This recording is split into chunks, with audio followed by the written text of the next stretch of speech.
Hello, and welcome to another episode of our Africa First Pan Africanism podcast.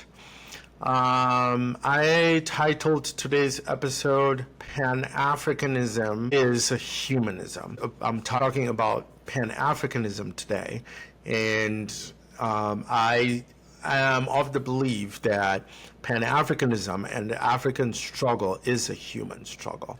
There are multiple reasons why I would say or think this, and we're going to go through all of them today. We will talk about first the fact that science has shown that humans originated from Africa. Every single human originated from Africa. Then we're going to talk about civilization, which all started in Africa. We're going to talk about a lot of this different ancient African civilizations. Africans' fate kind of changed with first the transatlantic slave trade, then colonialism, and then neocolonialism, and just kind of move in that respect. So going back to the fact that we all started and originated out of Africa, and we've all somehow been responsible to the problems that are currently going on in Africa is sort of the reason why I'm doing this podcast today. So let's kind of start with human origin. So we all originated from Africa. Scientific evidence of all forms have concluded that the first human species were found in Africa. One of the first skeletal remains of a human-like species is actually called Lucy, thought to be about 3.18 million years old, and they were found in Ethiopia and dated by this process called biostratigraphy, which is where we use biological fossils to kind of relatively date relatively estimate the ages of the different layers of strata that are laid. So the layer that this remains were found in, and the other biological remnants of the biological fossils that were found in this particular layer are thought to be 3.18 million years old. This is the oldest skeletal remains of a human-like species that has been found. And since then, DNA analysis, again, fossil analysis of tools and biological matter give us one picture. We all originated from Africa. I'm going to play a video from the Smithsonian Museum of Natural History that puts this fact pretty succinctly. Let's watch. Every person living on Earth today belongs to the same species, Homo sapiens.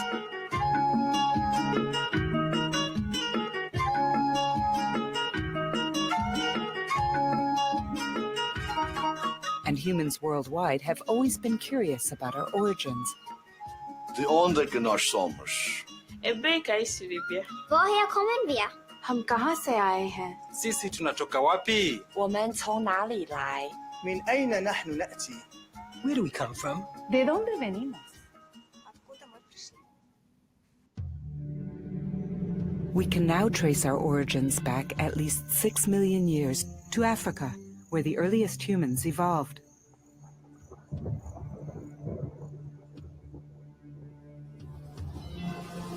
Several early human species emerged there and survived in a variety of environments and climates before evolving into new species or going extinct.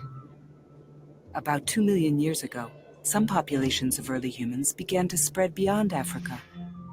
Over hundreds of thousands of years, populations moved into Asia, where they faced the challenges of yet new environments and climates.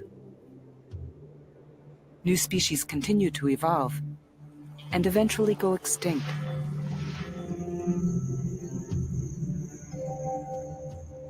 Then, about 200,000 years ago, a new species evolved in Africa.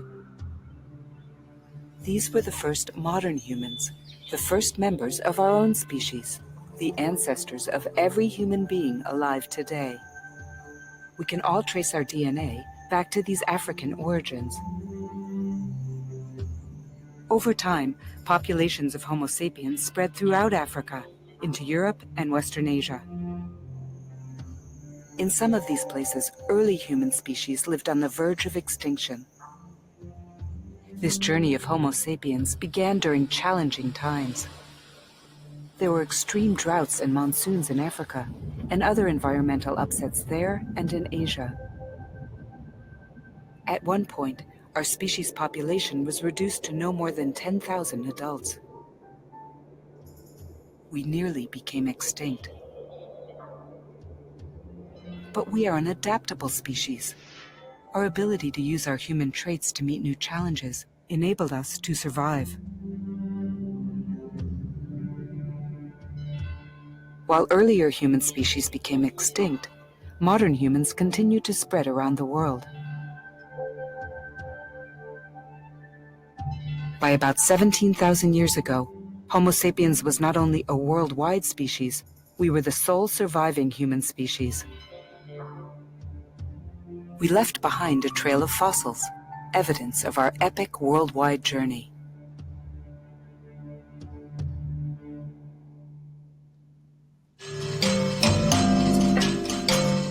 Like some earlier humans, we evolved differences in skin color and hair texture as we adapted to different environments. But these differences are only skin deep. They fall along a continuum and do not separate modern humans into the categories some people call races. The DNA of all modern humans is 99.9% identical. You are part of this 6 million year story of adaptation and survival. It is written in the language of your genes, in every cell of your body.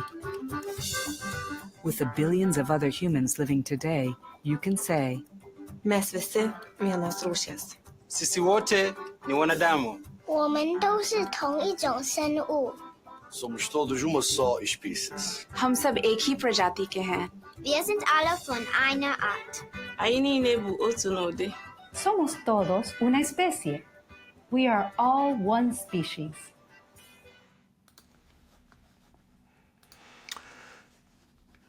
So there we go. We all originated from Africa. So, maybe something to think about when, as foreign governments, when you just think about Africa as this foreign continent where you can go and exploit and enrich yourselves and enrich your own people. You think that there's a difference between your existence and the people who are existing in Africa. We all came out of there. So if Africa is being left behind, if Africa is being taken advantage of, again, it is my cry out to you that the plight of every single African and Pan-Africanism as a way of liberation of Africa is something that concerns all of us. And so there goes our origin. The next reason that I wanted to touch on as to, how this all began and how we're all related to Africa has to do with culture and civilization. As you all know, Africa is, famously called the cradle of civilization. It's not just a name that's given to the continent of Africa. It's actually called the cradle of civilization because this is where civilization actually began. This is the continent where the oldest, most sophisticated civilizations all started. The oldest civilization in Africa was the Kemet people. Kemet actually meaning dark, which, as the name might suggest, it's not referring to dark skin, even though Africans were known to have dark skin. It was the darker soil of the Nile River, because Kemet is what we refer to as ancient Egypt. There were civilizations that lived in ancient Egypt right far back as 3100 BC. And these people were very sophisticated. They had amazing architecture rooted in mathematics and sciences. And with this, they were able to construct the pyramids that we all know. They were able to construct temples and sophisticated water irrigation systems for the thriving agriculture that was known to exist in ancient Egypt. And they had a philosophy rooted in ethics and order and truth and balance. And they had polytheistic religion that focused on like sun gods and gods that were tied to nature and other things like that. And these civilizations thrived for a very long time.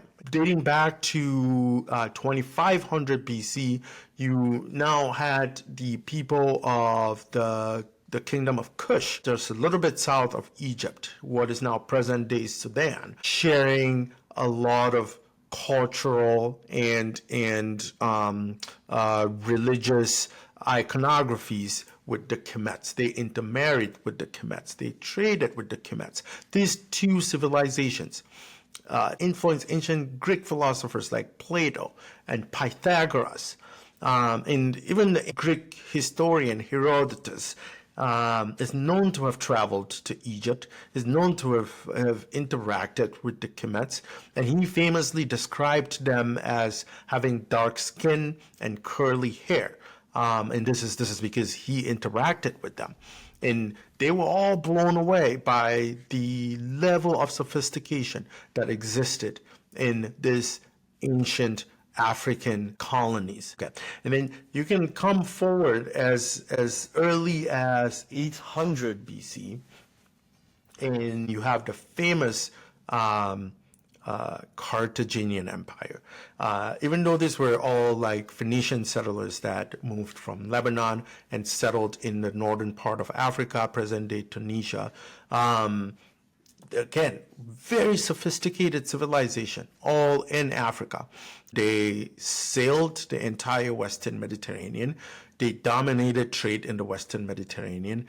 They had politics, and they had this polytheistic religion. And this empire thrived all down to the 200 BCs when they now engaged with the Roman Empire during the Punic Wars. And this is when Carthage was thought to have been destroyed. If you recall in history, Hannibal, who is famously known to have crossed the Alps with about 40,000 soldiers and some war elephants, and he went into Italy and terrorized the Romans for about 15 years until he was finally defeated by Scipio Africanus. Years after Carthage was destroyed, the Romans were terrorized of what Carthage did to Rome. There were proverbs in ancient Rome that, what basically meant to scare people. They would say things like, Carthage is at the gates. This was meant to scare Romans. And it kind of goes to tell you the extent of what ancient Carthage, the influence that ancient Carthage had, extending into the Roman Empire. Now, as early as the 14th century, we now go to West Africa with the Empire of Mali. This was one of the biggest, most sophisticated empires in the continent of Africa, and known today still. The Empire of Mali. It lasted about 1400 CE. I might have the dates wrong, but notwithstanding, this was a very powerful empire. They traded in gold, they traded in ivory, they traded in and horses, salts, and they were very rich spanning this 200, 300 year period. One of the famous leaders, Mansa Musa, he was about the 10th king of the Empire of Mali, is still known today to be the richest human that has ever existed. By today's wealth standards, he's estimated to have been worth about 400 billion US dollars. He took a famous pilgrimage to Mecca, and on this pilgrimage, he walked, like he went around with thousands of people traveling with him, and he just lavishly, distributed gold to every single country that he went into. And he's actually known to have caused inflation in economies just by lavishly distributing gold along his way to Mecca. This was the spirit of the Africans, to give away. And little did he know, in the 13th century, when he did this, that just less than 100 years later, what would happen? Slavery. Slavery would start. And that takes us into our third reason why I say Pan-Africanism is a humanism, and the plight and the suffering of Africans is something that should be on every mind and should be the goal. The liberation of Africa should be the goal of every single human, regardless of what continent you live in. So the third reason for that is slavery. And this transatlantic slave trade that started somewhere around 1444, when the first Portuguese voyage landed in the West African coast. And they started extracting people out of Africa forcefully and exporting them to Europe and exporting them to the Americas for free forced labor. This went on from then, and then Christopher Columbus colonized the Americas, which increased the demand for slave labor. And the transatlantic slave trade just skyrocketed. And it continued from then until the 18th centuries, when it was finally abolished. And by the time the transatlantic slave trade was abolished, about 12 plus million Africans had been forcibly transported out of Africa. And the death tolls were again in the millions. Think about how this affected the continent of Africa. And this is a history that we want to forget in our dealings with Africa. And we cannot forget it with our dealings with Africa. The plight of Africa and the struggle, the Pan-African liberation struggle, is a struggle of mankind. And Pan-Africanism is a humanism. And we moved from slave trade, right? The transatlantic slave trade. Slave trade was abolished. And what happened right after that? The scramble for Africa. And when you think about how the scramble for Africa started, Europeans had been going to Africa and trying to, take over territory in Africa and trying to exploit Africa even before this. But, Europeans, in what happened with the Berlin Conference was Europe not actually wanting to fight amongst themselves when it came to dividing Africa. And so when you think how ludicrous it is that 14 European leaders, right, would organize this conference.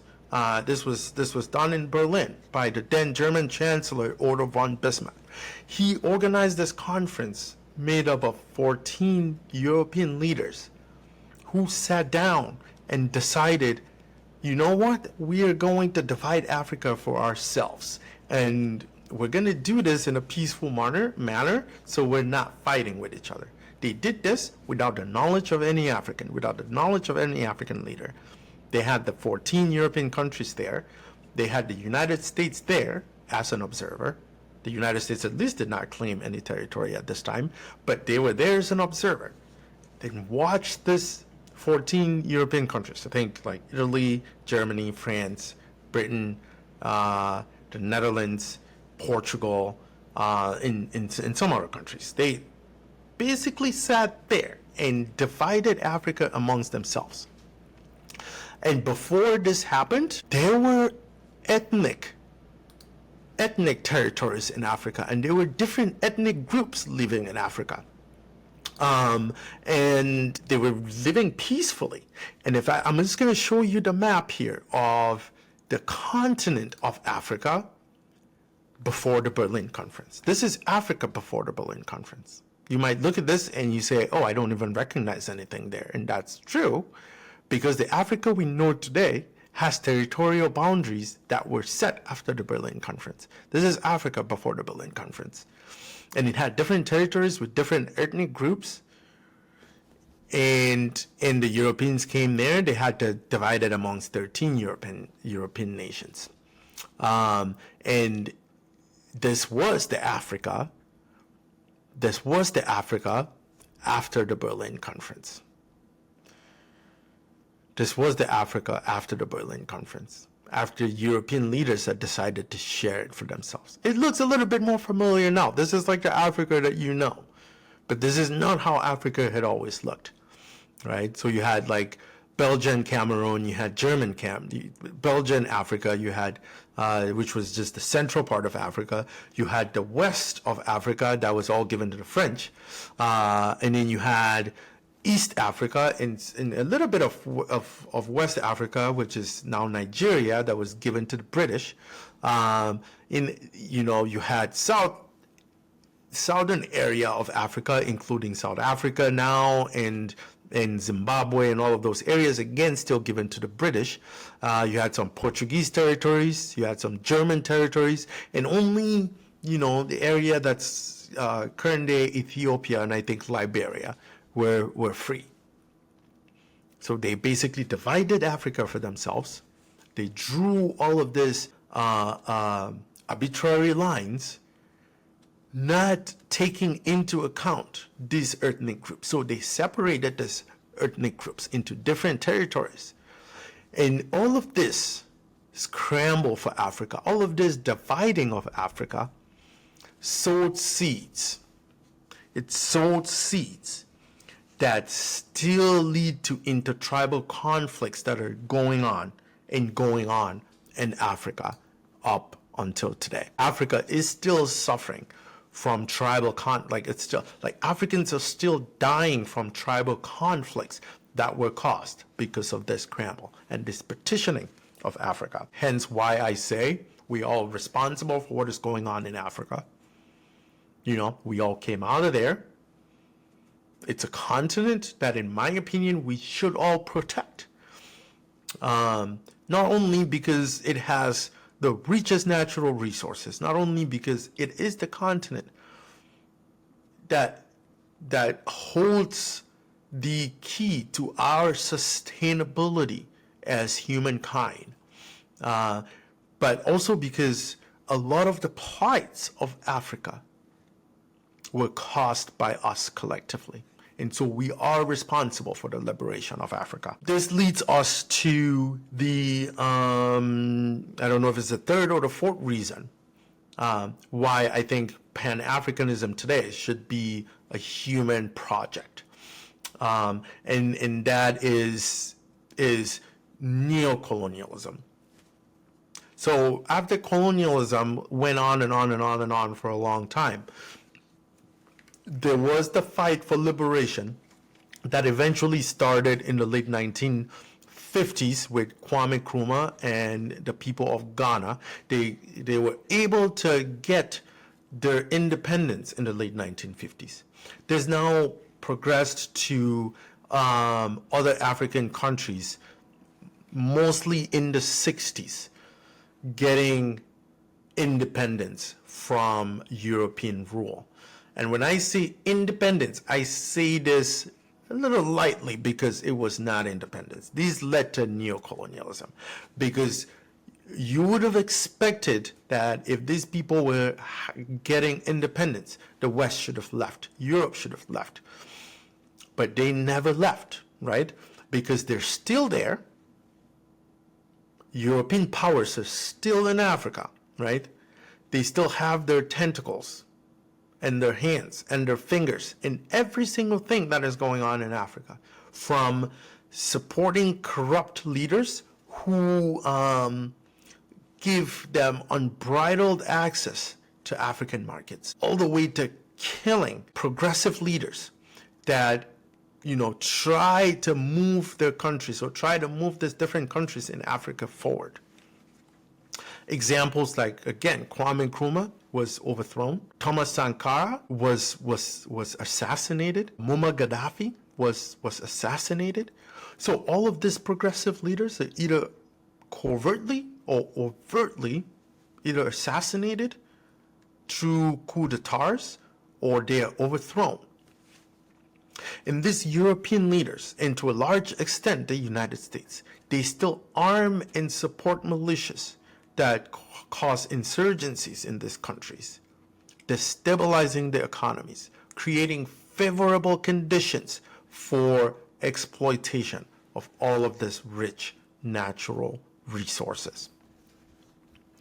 And so you look at all of the things that have been happening from colonialism through neocolonialism, mostly through neocolonialism. And when I talked about the seeds that this colonial petitioning of Africa sowed in Africa, the seeds that they sowed and the conflicts that have been happening because of this, you've had genocides that have gone on and still continue to go on in Africa, namely the genocide in Rwanda. This was between the Tutsis and the Hutu. I'm going to put this up because it estimates how many people died because of this genocide, how many Tutsis were killed because of this genocide in Rwanda in 1994. It led to about 1 million people losing their lives. And about 150 to 250,000 women were raped with all of this. This is the United Nations outreach program. I would think that these are very conservative estimates of about 1 million people dying in Rwanda from the genocide that happened because of tribal boundaries. And then shortly after that, then there was the genocide in the Congo. And this is a report by Amnesty International talking about the genocide in the Congo. And this has been going on since about 1998 and is still continuing up till this day. And millions of people have been killed in the Congo. Millions of people have been displaced in the Congo. About 6 million people have died. These are estimates from Amnesty International. About 6 million people have died since 1998 from the genocide that is going on there. And then it's not only that. There is the genocide that went on in Nigeria because of the conflict between the Igbo and the Yoruba people. Again, tribal conflicts because of this partitioning and this scramble for Africa. In Sudan, South Sudan, North Sudan, the Darfur crisis, millions of people displaced, millions of people killed in Sudan because of colonialism and the scramble for Africa.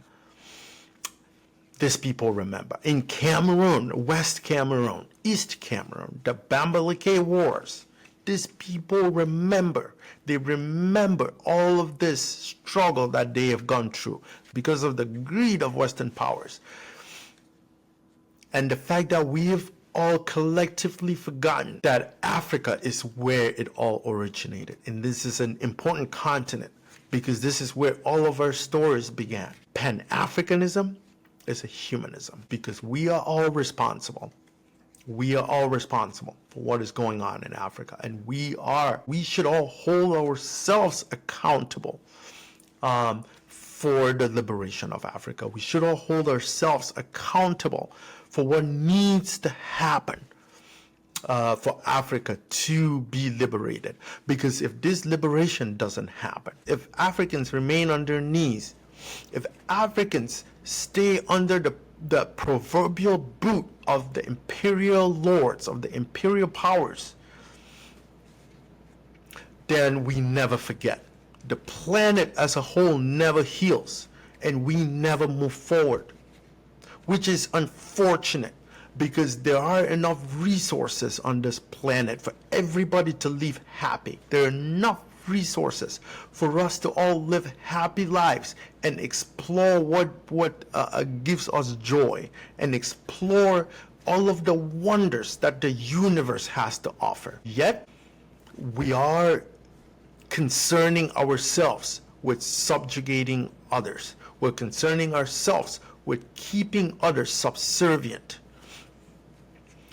In this whole attempt by the West, the whole attempt of the West to obfuscate the truth of the evil that they have caused in Africa, it does not fool anybody. It does not fool me. It does not fool anybody. Like, we all remember, Africa remembers, the world remembers the plight that Africa has gone through. We are all responsible for the fight of African liberation, because it is the fight of human liberation. Like, African liberation is human liberation. And what Africa needs to go through, to heal, is fundamentally part of being human.